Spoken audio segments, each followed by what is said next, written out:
My toxic roommate tried to paint me as the bad guy, but I let karma get the better over her. I was told that this was the place to rant. I just need this off my chest. I had this friend, who we will call Carly. I took Carly in my home after finding out about her rent and her transportation issues. She was excited to know that rent was cheaper and that all she was closer to school. I gave her rules about the house. She would help out with rent, gas, water, etc. I worked 2 jobs and did online schooling while I took her to school and her part-time job in the morning before my shift starts. Everything was okay until months rolled in. It started with Carly not cleaning up after herself. I tried to tell her and she would use school as an excuse. So I let it slide until it led to my stuff disappearing and her ordering out to eat. Eventually, I confront her and mention about the deal we agreed. She apologized and said she'd do better. A month passes. I get home from my second job, ready to start my stay cabin, just to get a call from my landlord. Rent has not been paid. Tire and stress was understatement. Next, I get a call from my boyfriend, we will call Dave, questioning me.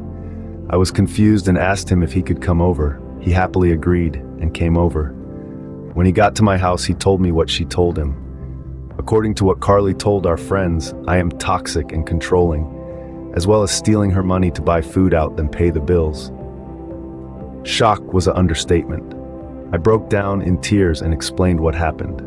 He comforted me and told that he will be staying with me until she gets back. When Carly came back, Dave and I were sitting in the dining room table waiting.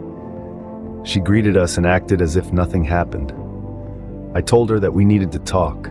She sat down and looked at us confused. When I asked if everything was okay, she brushed it off.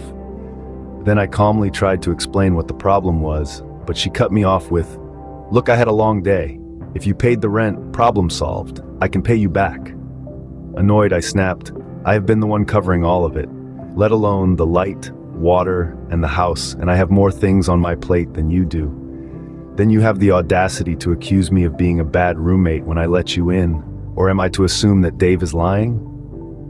Then I let her know that she had until the end of the month to pay me back all the utilities and rent, or she leaves. She told that she will make it up to me and went to her room. Dave looked at me and asked if I had any plans.